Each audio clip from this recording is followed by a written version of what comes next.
And then we also have Elizabeth Patterson from Girls Education Initiative of Ghana. Okay, so we'll begin, and when they join us, we would also hear from them. Okay, so normally I'll say ladies first, but currently it's only men on the panel. So I'll start with Paul. So Paul, you guys are hosting us for the Studentpreneur Innovation Festival. So please just tell us something brief about the center, because we don't have too much time. But in addition, talk about how the centers, because I know it started with Accra and the idea is to start other centers around the country. I don't know if it's been started, but you can tell us. So how are these centers trying to partner with schools to deliver hands-on IT training so that we can have even more competent innovators? So do I have a microphone? Okay. Thank you very much. It's a very great opportunity to have students that we can talk to. In fact, I like it when one of the speakers mounted the stage and spoke about the opportunities that the current generation has that we didn't have. And I think growing up, by now we would have been swimming in ponds and building Conco cars and pulling them on the road. But today, the youth are very lucky, very, very lucky that they have all of these opportunities, sitting down here and listening to people from industry, with people with industry skills and stuff that they can learn from. Let me run you quickly on what we do at the Ghana Digital Center. This is the digital hub for the country that is supposed to lead the digital transition of the country. You know, the world is becoming digital, and Ghana should not be left behind. We have to also become digital. And this center was set up to help Ghana transition from the manual way of doing things to becoming more digital like other countries. And then what we do in this center is that we try to contribute to the technology that we consume. You know, Africa has become consumers of technology instead of contributing to it. And one of the goals of this place is that we're working with innovators, we're working with young entrepreneurs, we're working with people in the tech and ecosystem to also build and contribute to the technology that we consume, so that Africa will not just be consuming technology. We should have our own data centers. We should have our own technological frameworks that we can use. Thank you very much. Then I will tackle the question you've given, that how can the data center partner with schools to deliver hands-on trainings? Yes, the data centers, more like other training centers, is a training center. So training centers differ a lot from schools or academic institutions. Academic institutions provide, foundational academic educations, but training centers are focused on providing hands-on, practical skills, skill-specific and vocational trainings.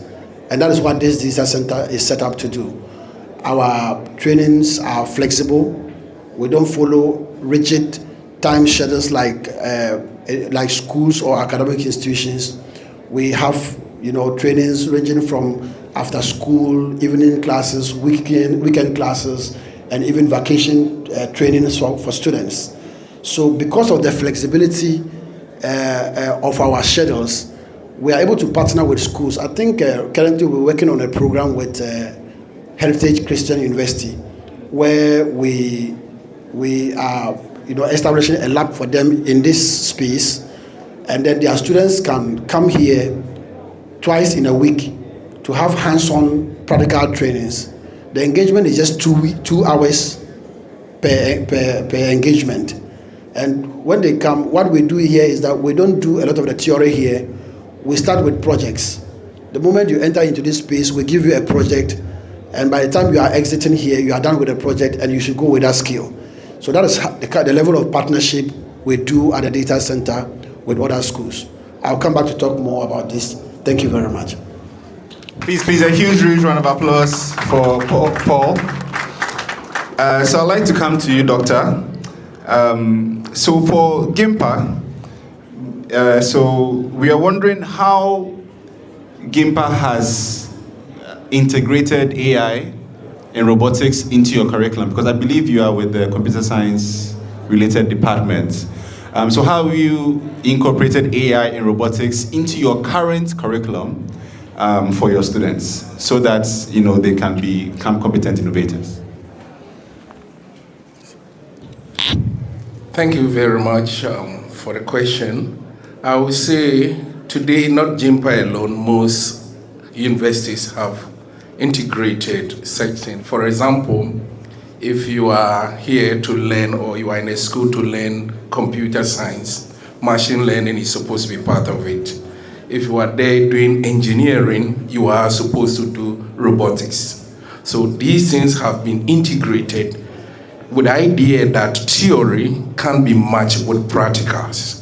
So that makes it possible. So today, when I heard, I think it was Nanaya, the lady who established the first voice of on IP company, she said some things, and I could see that if you look at the previous days of Ghana, most of the things we did at the university were more theory. I'm sure if it was today, there would have been a lot of people who understand what she was doing, and they wouldn't have kept her out.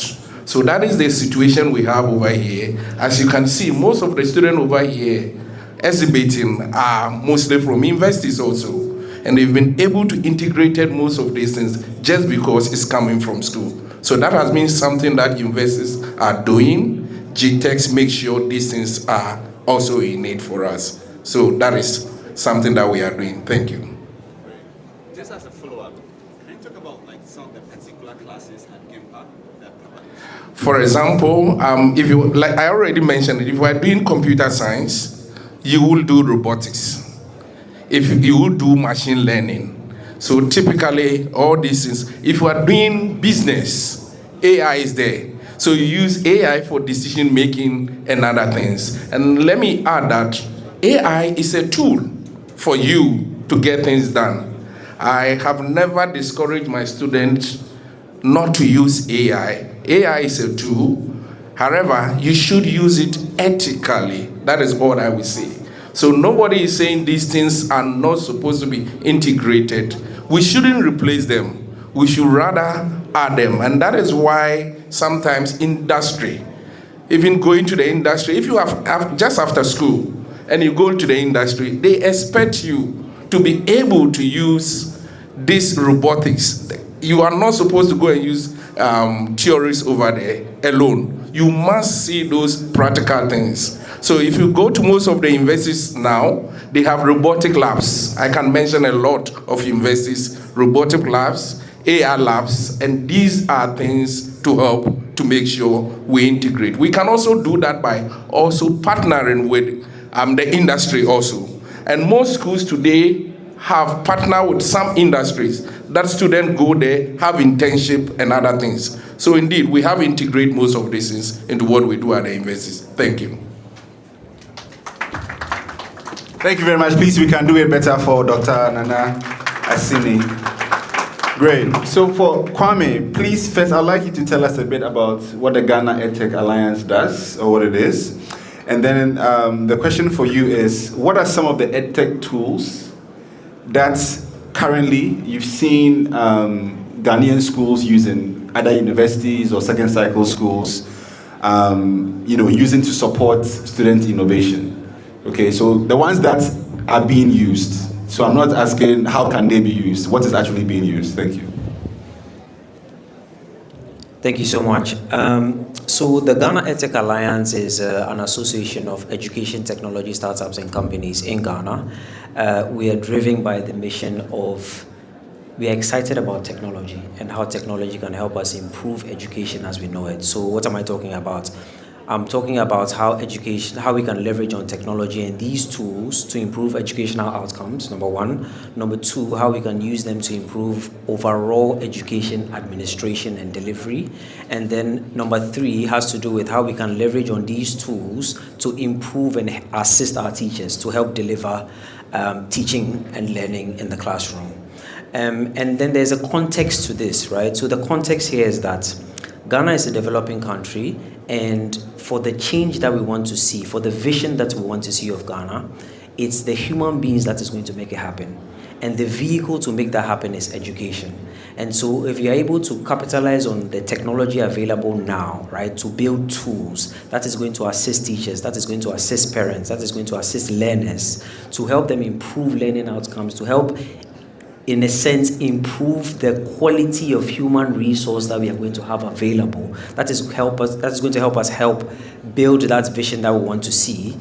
That's what gets us excited about technology. To your question, what are the tools being used now?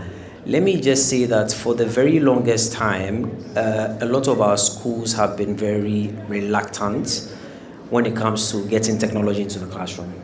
And then COVID happened, and we started moving around like, for much of a better descriptor, like headless chickens. I know quite a number of schools that closed down because they didn't know what to do at the time. Yes, this is like true story. And now we've had a situation where there's a certain vibrancy in the space, right? So just like fintech, we are having a situation now where everybody is looking to hear what's the exciting Edtech tool that is available to help me. So with students, for example, that can help me with exam preparation.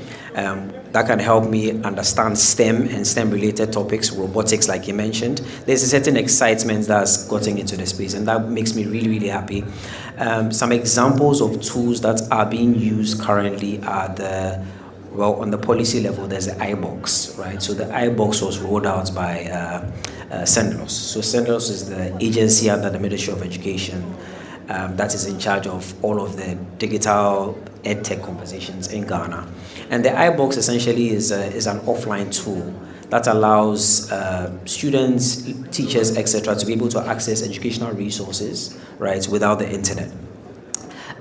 In terms of innovators on the ground that have been able to get their solutions to be, in a sense, used on a certain level.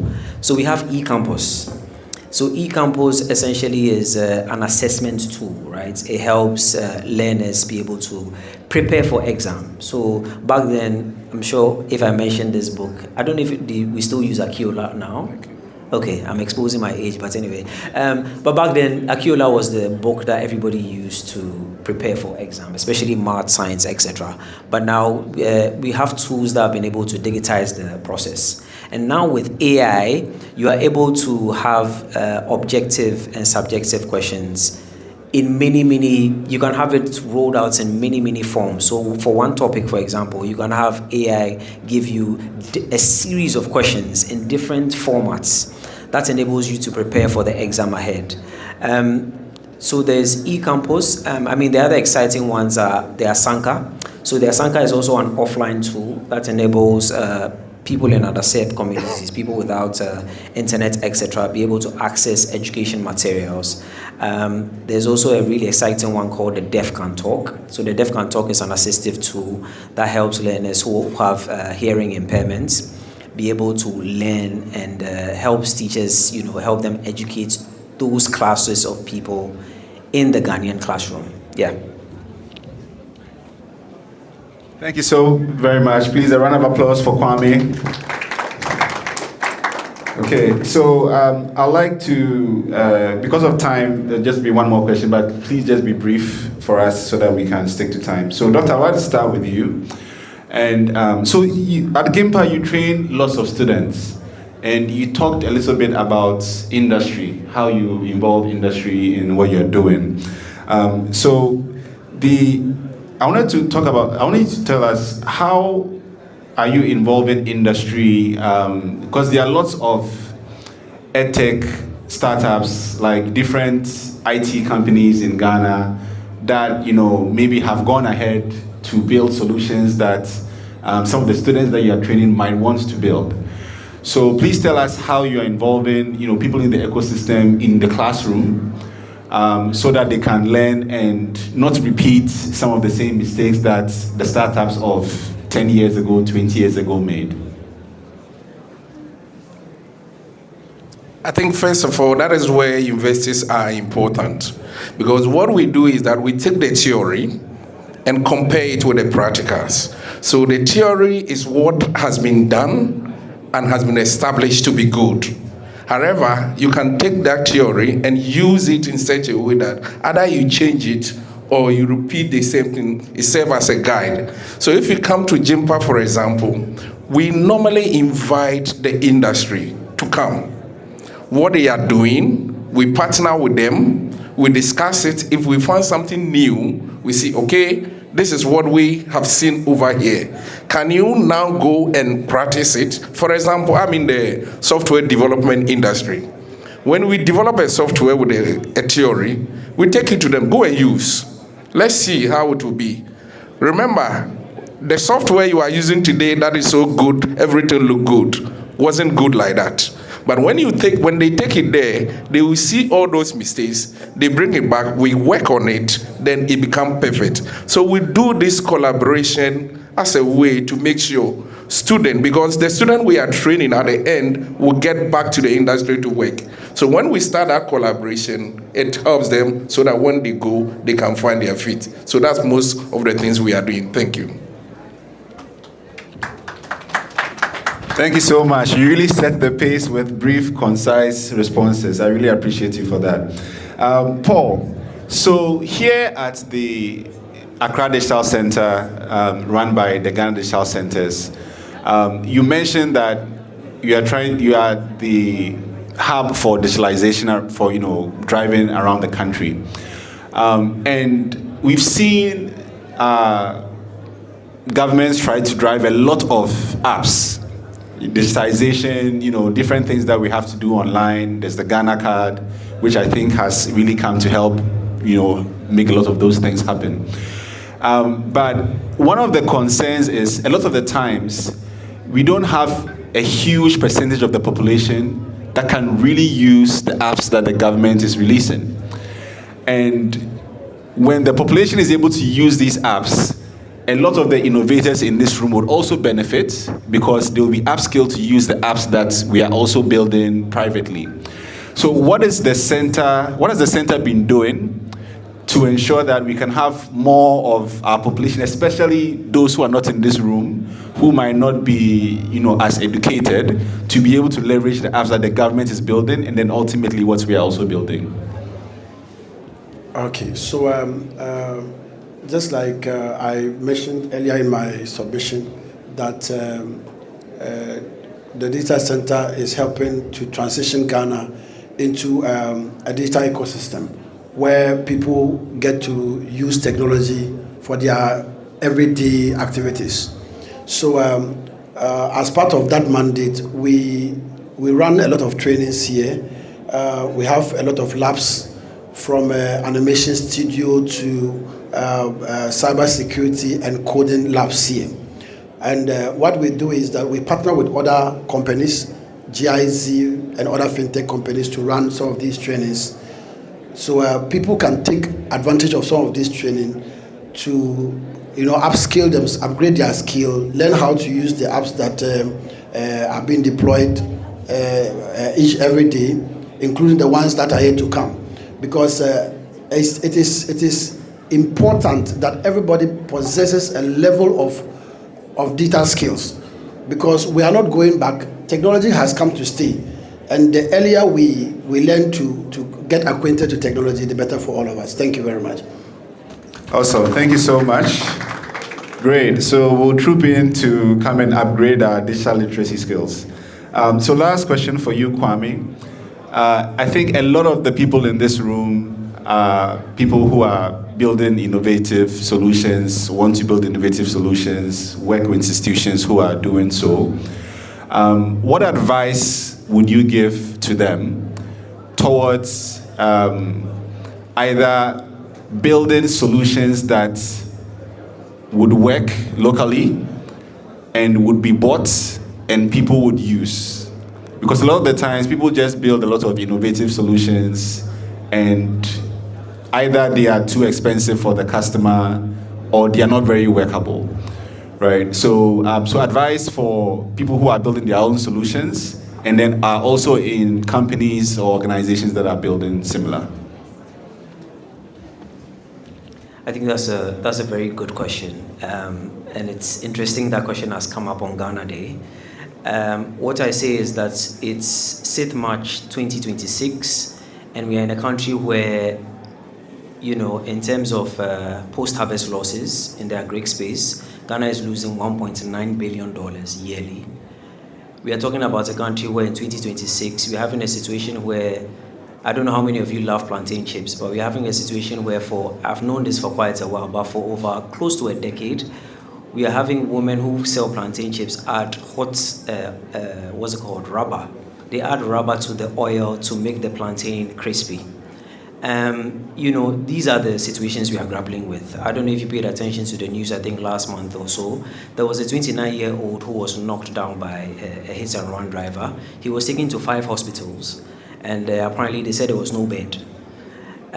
These are the issues we are grappling with. The last one I want to touch on is the fact that we had a situation where we had some market women who went to Burkina Faso to bring tomatoes, and because some militant people, decided to misbehave, some of them were killed. These are the situations. Yeah.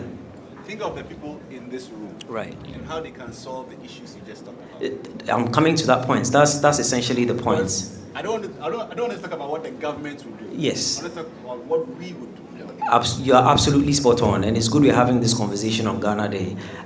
For a very long time, and when you talk to a lot of young people, there's a growing uneasiness, right, with the sorts of education we are receiving.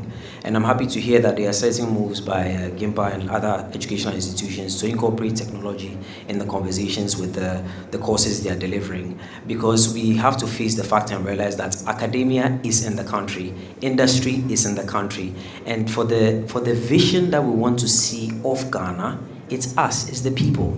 So the silo mentality of these actors and the way they put us in a position where we are churning out people who are so disconnected from their realities, to where when they are building solutions or coming up with innovations, it always comes across like they are building for the first world. But you are here with me in Ghana, right? And you see that a lot, even in because I'm plugged into the tech space. You see a lot of solutions, you see a lot of young people, and the solutions they are building, you are like, who is going to use this solution? Number one. Number two, even if it's feasible and it can work, how much are you going to charge to first even break even and then look to make profit? That goes to tell you that there's a much deeper problem that we are not facing, right? And, in the spirit of Ghana Day, I want to encourage all of us, especially the young people over here, that, Ghana is a developing country. Any problem that you have seen that causes uneasiness in your stomach, that you see and you're not happy about, you are the one who is going to solve it. Nobody is going to solve it for us. There's an old documentary titled "The Men Who Built America." It didn't say the politicians who built America. It didn't say the government that built America. It says the men, and in our case, it is the men and women, the boys and girls who are going to help us develop this country. And so I encourage you that go simple. Be as simple as possible. Ghana has a situation where we do not have 100% electricity access. We have a situation where we don't have 100% internet penetration. And that's why when people are building tools, example, in the education space, for example, when I hear offline, I am excited because you are paying attention, right? When you say that, okay, I'm trying to build a tool that can explore the use of solar to charge the tools, I say you are thinking because you understand your context. You need to understand your context and then come up with tools that is going to speak to your context. If you want to make money, make sure that you are speaking to the pain points that the people that you are going to sell to are feeling. So when I hear people saying they want to build apps, they want to do this, I'm like, how many people use apps? How many people do you see using apps? Right? So, in the spirit of encouragement, in the spirit of Ghana Day, right? Let us all get aligned. Let us all begin to think of the many, many problems we have and then begin to think of practical solutions that can speak to those problems. Thank you. Thank you so much, Kwame. In the spirit of the apps that you were talking about, I always ask young innovators or people interested in this space in Ghana, show me your phone and show me the Ghanaian apps on your phone. So if you don't have Ghanaian apps on your phone, just imagine the one that you build, who is going to use it? So in the spirit of Ghana Day and Ghana Month, I am personally excited to see all the people here today who are wearing Ghana, especially those wearing the jerseys.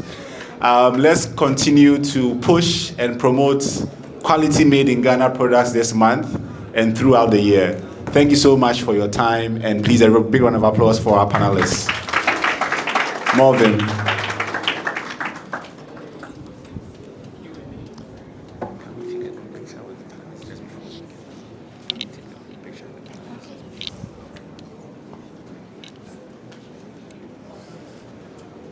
Okay, so there would be